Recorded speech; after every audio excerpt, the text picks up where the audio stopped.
الحمد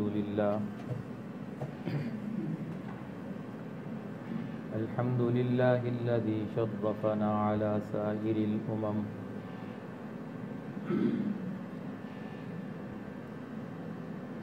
برسالة من اختصه من بين الأنام بجوامع الكلم وجواهر الحكم صلى الله تعالى عليه وعلى آله وأصحابه وبارك وسلم تسليما كثيرا كثيرا. أما بعد فأعوذ بالله من الشيطان الرجيم. بسم الله الرحمن الرحيم. يا أيها الذين آمنوا كتب عليكم الصيام كما كتب على الذين من قبلكم لعلكم تتقون. وقال النبي صلى الله تعالى عليه وسلم إذا دخل رمضان فتحت أبواب الجنة وغلقت أبواب جهنم وسلسلة الشياطين أو كما قال عليه الصلاة والسلام. صدق الله مولانا العظيم وصدق رسوله النبي الكريم ونحن على ذلك لمن الشاهدين والشاكرين والحمد لله رب العالمين. اللهم صل على محمد وعلى آل محمد كما صليت على إبراهيم وعلى آل إبراهيم إنك حميد مجيد. اللهم بارك على محمد وعلى آل محمد كما باركت على إبراهيم وعلى آل إبراهيم إنك حميد مجيد. میرے محترم دوستوں، بزرگوں اور بھائیوں، ایک دن کے بعد بہت ہی اہم مہینہ رمضان المبارک شروع ہونے والا ہے. اللہ رب العزت نے اس امت محمدیہ کے اوپر احسان فرمایا کہ انہیں رمضان جیسا بابرکت مہینہ عطا فرمایا. اس امت سے پہلے بہت ساری امتیں گزری ہیں، لیکن انہیں رمضان المبارک کا مہینہ نہیں عطا فرمایا. رمضان کے روزے ان کے اوپر بھی فرض تھے، لیکن رمضان کی جو خصوصیات اللہ نے اس امت کو عطا فرمائی ہیں، پہلی امتوں کو یہ خصوصیات اور انعامات عطا نہیں فرمائے. اس لیے ہمیں رمضان المبارک کا پورا مہینہ احترام ادب کے ساتھ گزارنا چاہیے. اور اللہ رب العزت نے کچھ عبادات کو اسی رمضان کے مہینے کے ساتھ جوڑا ہے. پورے سال میں وہ عبادات نہیں مل سکتی. ان عبادات کا تعلق صرف رمضان کے ساتھ. سب سے پہلی عبادت رمضان کی اور سب سے اہم عبادت وہ رمضان کا روزہ ہے. اور دوسرے نمبر کے اوپر رمضان کی عبادت رات کو تراویح کا پڑھنا ہے. پورا سال بھی یہ تراویح کسی کو نصیب نہیں ہو سکتی، اس لیے کہ اللہ نے تراویح کو رمضان کے ساتھ جوڑا ہے. تیسرے نمبر کے اوپر اس رمضان کے آخری عشرے کا اعتکاف مسجد میں سنت مؤکدہ ہے. وہ اعتکاف بھی اللہ نے اس رمضان کے ساتھ جوڑا ہے. پورا سال مسجد میں اعتکاف کرے، لیکن جو اعتکاف کا ثواب اور اجر اللہ نے رمضان کے اعتکاف کا رکھا ہے، پورا سال اس مسلمان کو نصیب نہیں ہو سکتا.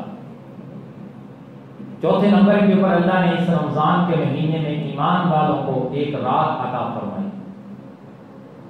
خیر من الف شہر، جو 1000 مہینوں سے زیادہ بہتر ہے. سارا سال عبادات رات کو کرے اور ساری رات عبادت کرے، لیلۃ القدر کے مقام کو نہیں پا سکتا. تو یہ 4 عبادات اہم ہیں، اور بھی عبادات ہیں، 4 عبادات اہم ہیں جو اللہ نے ایمان والوں کو اس رمضان المبارک میں عطا فرمائی، اور ان کا تعلق صرف رمضان کے ساتھ ہے۔ پہلی عبادت کا ذکر اللہ نے قرآن مجید میں ارشاد فرمایا، یا ایھا الذین آمنوا، اے ایمان والو، کتب علیکم الصیام، تم پر روزے فرض کر دیے گئے، کما کتب علی الذین من قبلکم، صرف تم پر نہیں فرض کیے گئے بلکہ تم سے پہلے آنے والی امتیں وہ بھی روزہ رکھا کرتی تھی۔ داؤد علیہ السلام کی قوم ایک دن روزہ رکھتی تھی، ایک دن چھوڑتی تھی، 6 ماہ روزے۔ موسیٰ علیہ السلام 40 دن روزہ رکھتے، عیسیٰ علیہ السلام کی قوم 2 ماہ روزہ رکھ رہی، وہ امتیں بھی روزہ رکھتی تھیں۔ یہ نہ سمجھنا کہ شاید یہ رمضان کا روزہ ہمارے اوپر ہی فرض کیا گیا، تو قرآن نے بتا دیا کما کتب علی الذین من قبلکم، یہ روزے تم پر فرض کیے گئے ایسے ہی پہلی امتوں پر بھی فرض کیے گئے۔ اور اللہ نے رمضان کے روزوں کی فرضیت کا مقصد بیان فرمایا اس آیت کے آخری جملے میں، کہ رمضان کا روزہ فرض کیوں ہے، تمہارے اوپر رمضان کا روزہ کیوں فرض کیا گیا ہے؟ کیا تمہارے بھوکا اور پیاسا رہنے سے اللہ کو کیا ملے گا؟ اللہ کیا چاہتے ہیں؟ اللہ کا مقصد کیا ہے؟ ایمان والوں سے مطلوب کیا ہے؟ فرمایا لعلکم تتقون، ان 2 الفاظ نے پورے رمضان کے روزوں کے مقصد کو بیان فرمایا کہ اللہ چاہتے ہیں کہ تم متقی بن جاؤ، تم پرہیزگار بن جاؤ، تمہارے اندر تقویٰ آ جائے، تم اپنی پوری زندگی گناہوں سے بچ کر گزارنے والے بن جاؤ۔ اسی کا نام تقویٰ ہے۔ قرآن کا بار بار ایمان والوں سے مطالبہ ہے کہ اے ایمان والو متقی بنو، متقی بنو، یا ایھا الذین آمنوا اتقوا اللہ ان الذین مع الذین اتقوا، بار بار ایمان والوں کو حکم، یا ایھا الناس اتقوا، یا ایھا الذین آمنوا اتقوا اللہ وقولوا قولا سدیدا، یا ایھا الذین آمنوا اتقوا اللہ حق تقاتہ ولا تموتن الا وانتم مسلمون۔ قرآن کی سینکڑوں آیات ایمان والوں کو تقوی کا حکم دے گی، ایمان والوں متقی بن جاؤ، تمہارے سامنے سارے اسباب مہیا ہیں، تم گناہ کر سکتے ہو، تمہیں گناہ کے اوپر پوری قدرت ہے، لیکن تم گناہ سے رک گئے، تم گناہ سے بچ گئے، اسی کا نام تقویٰ ہے۔ اندھے سے کہا جائے بد نظری نہ کرو، اندھے کو کہا جائے ٹی وی اور VCR نہ دیکھو، غلط پروگرام نہ دیکھو، اس کا بچنا کوئی کمال نہیں، اسے تو نظر ہی نہیں آتا۔ گنگے سے کہا جائے تم جھوٹ نہ بولو، تم غیبت نہ کرو، یہ کوئی کمال نہیں ہے۔ کمال یہ ہے، تقویٰ یہ ہے کہ گناہ کے اسباب مہیا ہیں، گناہ پر پوری قدرت ہے، سامنے دکان پہ آنے والی لڑکی بغیر پردے کے کھڑی ہے، یہ اپنی غلط نظروں سے دیکھ سکتا ہے، پوری بد نظری کا شکار اسے بنا سکتا ہے، یہ شیطان کی نظر اس کے اوپر ڈال سکتا ہے، لیکن اس نے اپنی آنکھوں میں حیا کو پیدا کر کے اپنی نظر کو نیچے جھکا لیا، کل للمؤمنین یغضوا من ابصارہم کے اوپر عمل کر لیا، اسی کا نام تقویٰ ہے۔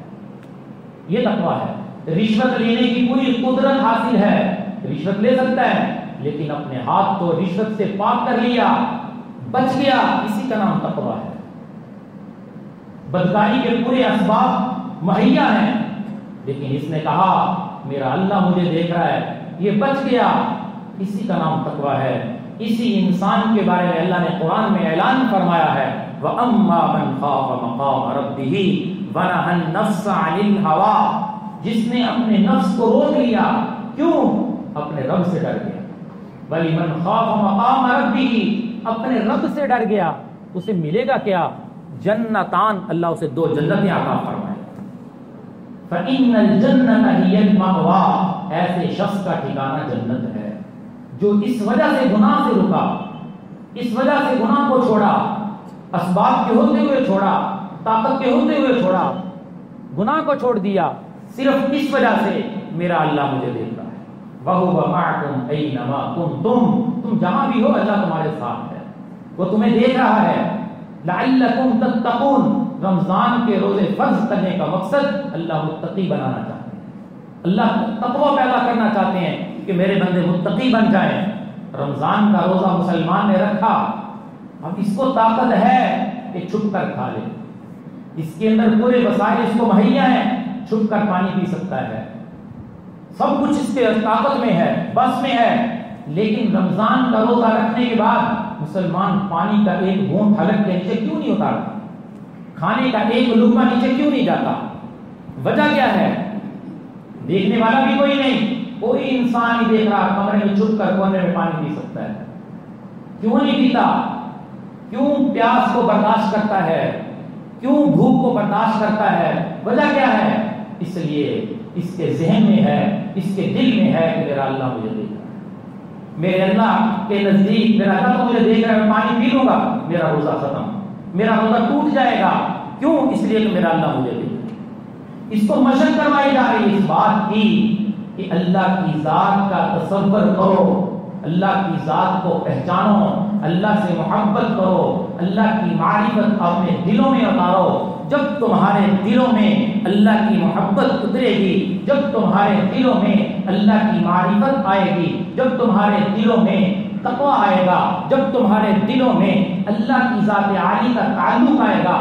جس طرح آج کا ایمان والا روزہ رکھنے کے بعد پانی نہیں پیتا، روزہ رکھنے کے بعد ایک لقمہ نہیں کھاتا، تو پھر عام حالات زندگی میں بھی یہ گناہ نہیں کرے گا، عام حالات زندگی میں بھی یہ بدنظری نہیں کرے گا، عام حالات زندگی میں بھی یہ جھوٹ نہیں بولے گا، عام حالات زندگی کے اندر بھی یہ اپنے کانوں سے غلط بھی سنے گا.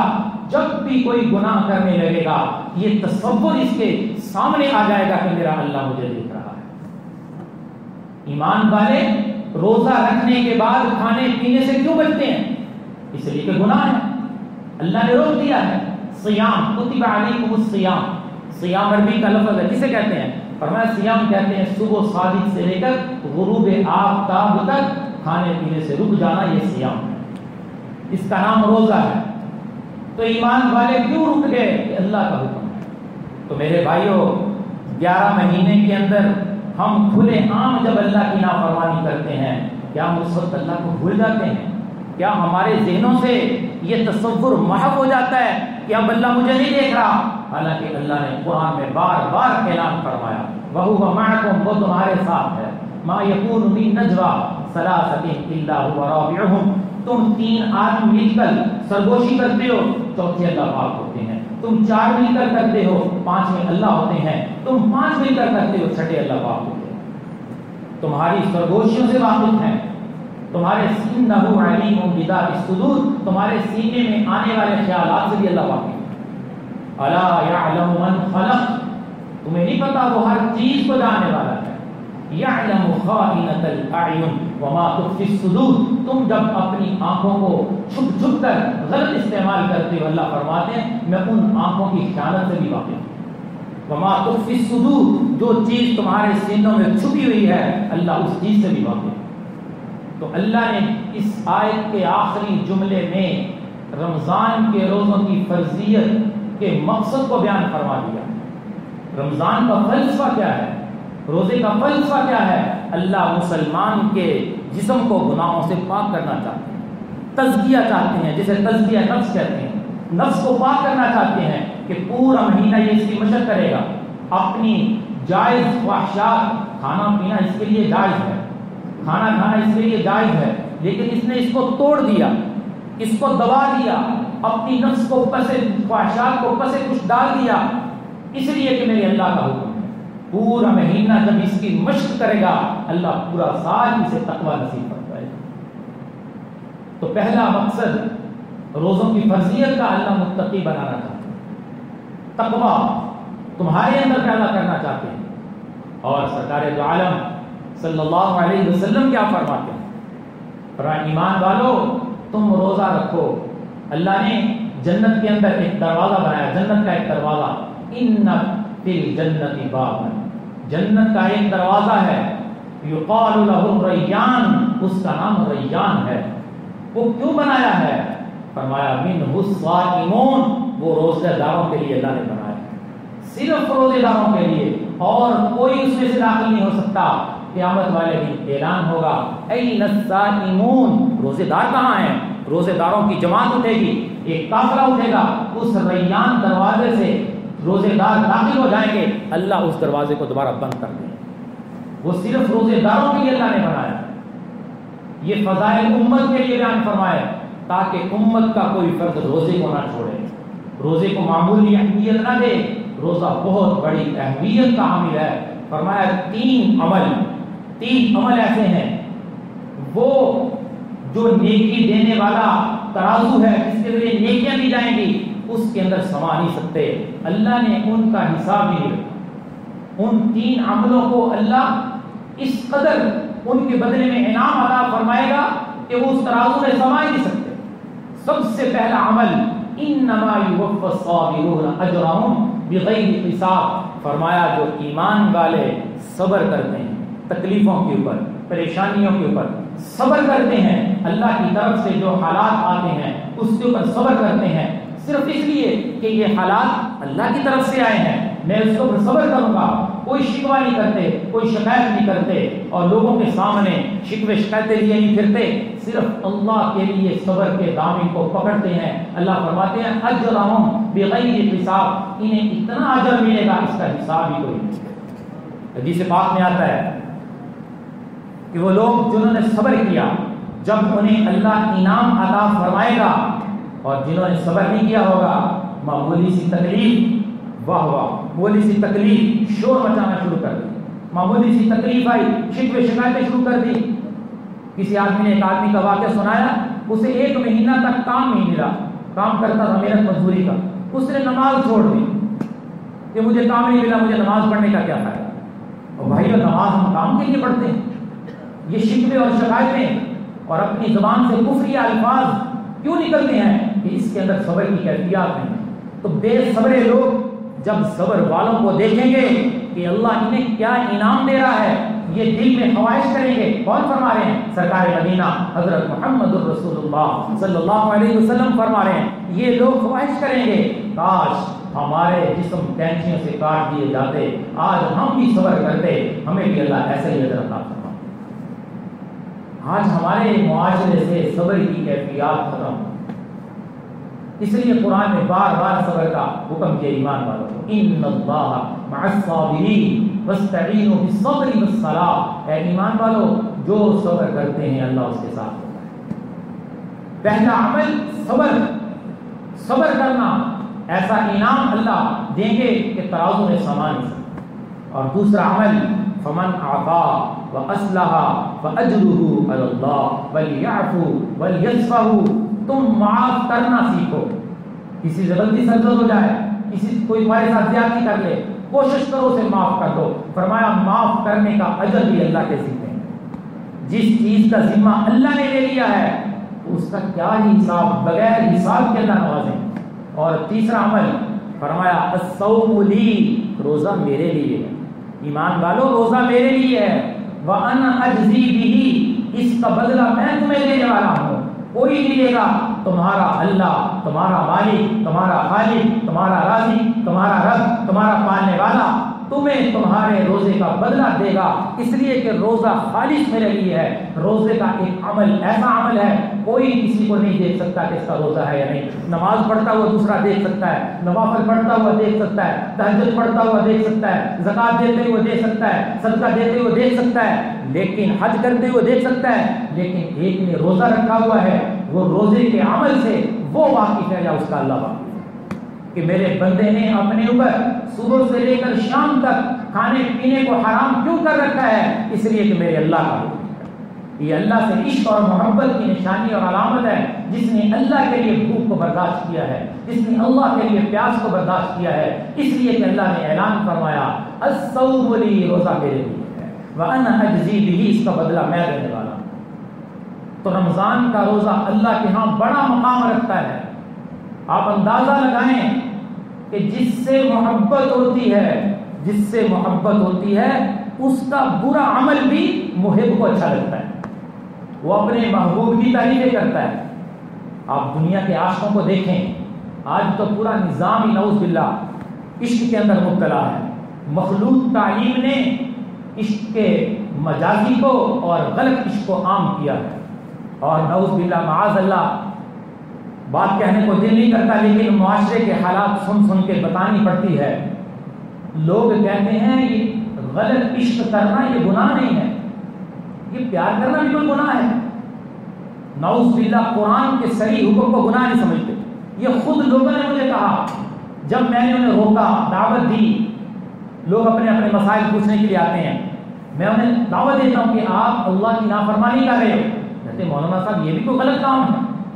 یعنی یہ معاشرہ اتنی بڑی جہالت میں جا چکا ہے کہ اللہ کی نافرمانی کو گناہ نہیں سمجھتے، یہ بھی کوئی بات غلط ہے کہتے ہیں، یہ غلط نہیں سمجھتے۔ یہ ہمارے معاشرے کے اندر یہ چیز کیوں عام ہوئی ہے؟ یہ چیز مخلوط تعلیم نے عام کی ہے۔ میرے بھائیو، جب نوجوان بچی ٹیچر کے سامنے بیٹھ کر خلوت میں پڑھے گی تو مجھے بتاؤ کیا دونوں کے جذبات نہیں ابھریں گے؟ حسن بصری رحمۃ اللہ علیہ اور رابعہ بصریہ ایک کمرے میں جمع ہو جائے، شیطان نے کہا وہاں بھی میں بدکاری کروا دوں۔ وقت کے ولی دونوں، وہ ولی اور ولی، آج ہمارے بھائیوں کو بچی کا والد ہے، مسلمان بہن کا بھائی ہے اور بیوی کا خاوند ہے، انہیں نہیں پتا کہ ہم کس نظام کی طرف اپنی بیٹیوں کو لے کے جا رہے ہیں۔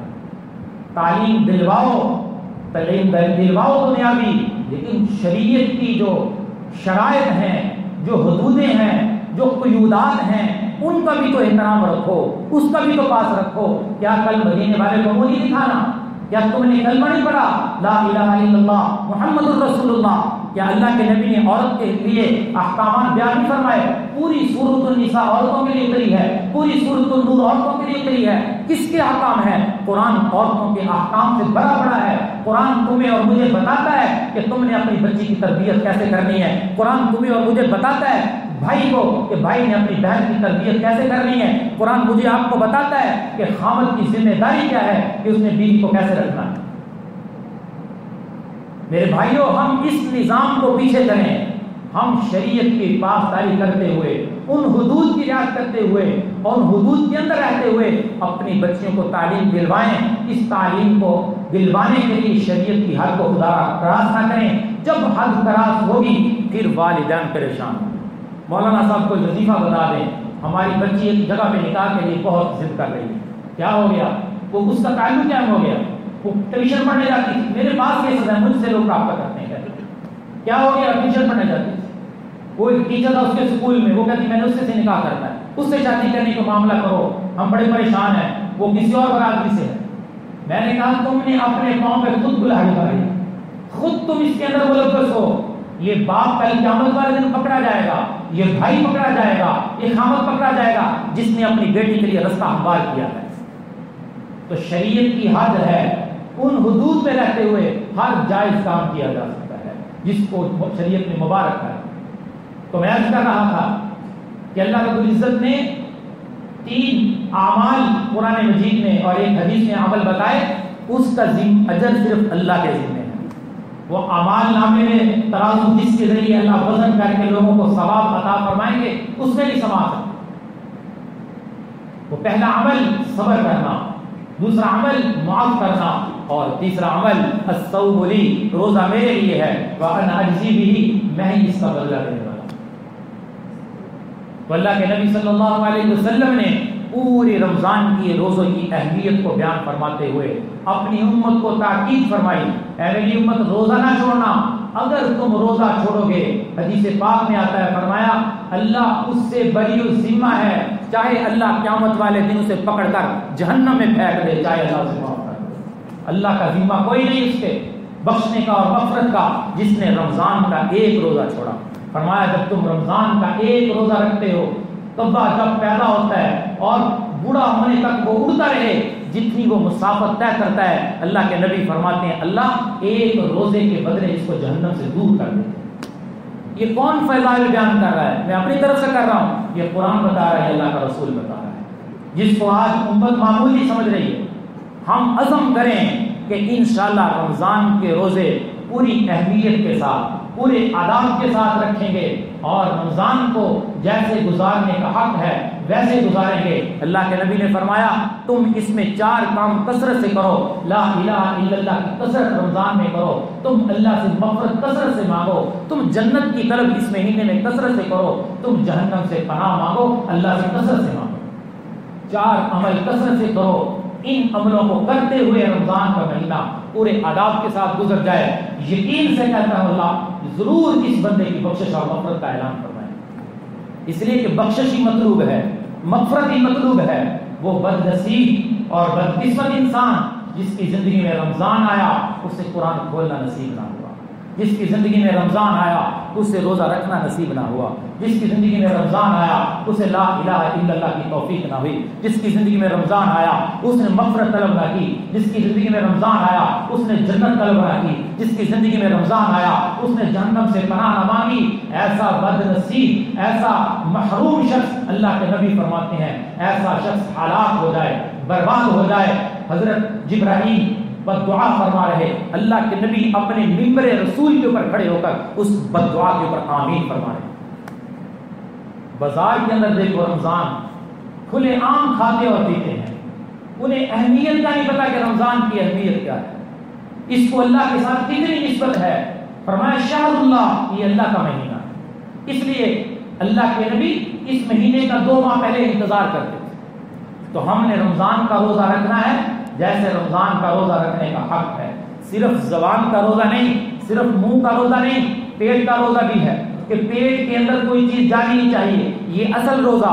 فرمایا اگر تم اس روزے کو کامل بنانا چاہتے ہو اپنی آنکھ کو روزہ رکھواؤ کہ آنکھ غلط استعمال نہیں ہوگی، اپنے کانوں کو روزہ رکھواؤ کہ کان غلط استعمال نہیں ہوں گے، اپنے دماغ کو روزہ رکھواؤ کہ دماغ غلط چیزیں نہیں سوچے گا، اپنے ہاتھ کو بھی روزہ رکھواؤ کہ ہاتھ سے رشوت نہیں پکڑی جائے گی، ہاتھ ظلم کے خلاف تو چلے گا، ظلم اس سے میں ظلم نہیں کروں گا۔ المسلم من سلم المسلمون من لسانه ويده، حقیقی مسلمان وہ ہے جس کی زبان اور ہاتھ سے دوسرے مسلمان محفوظ رہیں۔ فرمایا ان چیزوں کو تم روزہ رکھواؤ تب تمہارا پیٹ والا روزہ کامل بنے گا۔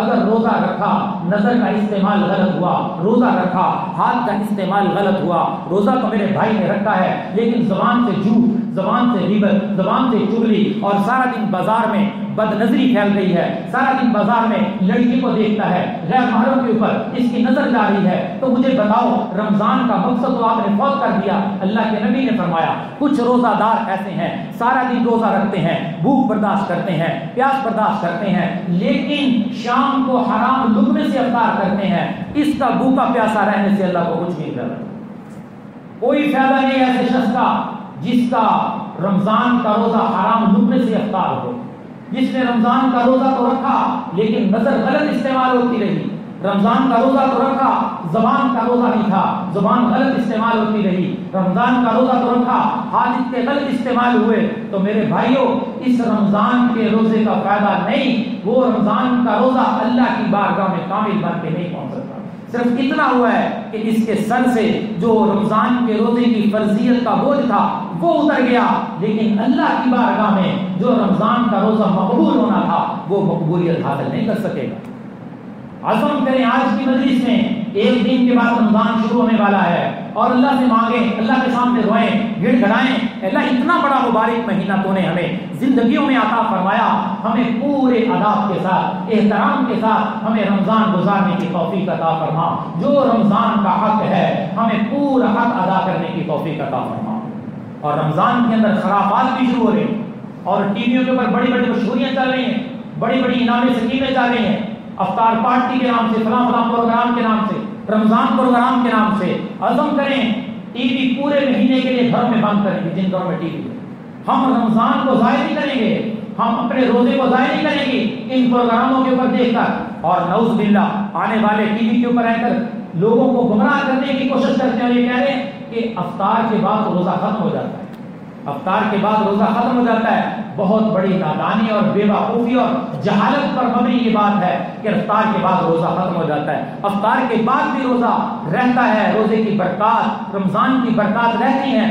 خدارا ٹی وی کے اندر مصروف ہو کر اپنے رمضان کو ضائع نہ کریں، یہ نہ ہو پتہ نہیں زندگی میں کس کو دوبارہ رمضان ملتا ہے یا نہیں ملتا، کس کو رمضان کے روزوں کی برکات ملتی ہے یا نہیں ملتی، کس کو تراویح کی نماز ملتی ہے یا نہیں ملتی۔ ہم اس رمضان کو اس نیت سے گزاریں، معلوم نہیں میری زندگی میں دوبارہ رمضان آئے گا یا نہیں، ہم پورے احترام اور ادب کے ساتھ رمضان کو گزاریں گے تو لیلۃ الجائزہ، رمضان کی آخری رات، لیلۃ الجائزہ، انعام والی رات، اللہ اپنے بندوں کو انعام دیتے ہیں۔ جیسے کوئی مزدوری کرے اسے انعام ملتا ہے، اسے اجرت ملتی ہے، تو اللہ ایمان والوں کو تراویح کا، تلاوت کا، استغفار کا اور رمضان کے روزے کا انعام دیتے ہیں۔ کیا انعام دیتے ہیں؟ اللہ فرشتوں کو گواہ مان کر اعلان فرماتے ہیں، اے میرے فرشتوں تم گواہ رہو، میں نے روزے داروں کو مغفرت کر دی، میں نے روزے داروں کو معاف کر دی۔ یہ لیلۃ الجائزہ سے پہلے ہم نے وہ اعمال کرنے ہیں جن اعمال کی بدولت ہمیں انعام ملتا ہے۔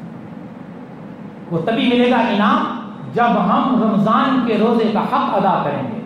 جیسے رمضان کے روزے رکھنے کا حق ہے، کھانا اپنی ضرورت ہے سحری کے وقت، لیکن اللہ کے نبی فرماتے ہیں جو سحری کھاتا ہے اللہ کی طرف سے اس کے اوپر رحمتیں نازل ہوتی ہیں۔ کھانا اپنی ضرورت، رحمتیں نازل ہو رہی ہیں۔ افطاری کے وقت افطار اپنی ضرورت، لیکن اللہ کے نبی فرماتے ہیں جب روزے دار روزے سے پہلے اللہ کے سامنے ہاتھ اٹھاتا ہے، اللہ کے سامنے ہاتھ اٹھاتا ہے، اللہ سے معافی مانگتا ہے، اللہ ساتوں آسمان سے اوپر عرش الہی کے اوپر اس کی دعا کو قبول فرماتا ہے۔ رمضان کے روزے رکھنے والے کی دعا کو رد نہیں کیا جاتا، یہ اللہ کے ہاں مقبول ہوتی ہے، اللہ کے ہاں قبولیت پاتی ہے۔ کھانا اپنی ضرورت، پینا اپنی ضرورت، لیکن کھانے کے وقت بھی رحمتیں، پینے کے وقت بھی رحمتیں، سحری کے وقت بھی برکات اتر رہی ہیں، اللہ کی طرف سے رحمتیں اتر رہی ہیں، افطاری کے وقت بھی رحمتیں اتر رہی ہیں۔ تو میرے بھائیوں، اتنے فضائل اللہ کے نبی نے بیان فرمائے، میں اتنے مختصر وقت میں سارے بیان نہیں کر سکتا، میں نے مین چیزیں آپ کے سامنے بیان کی۔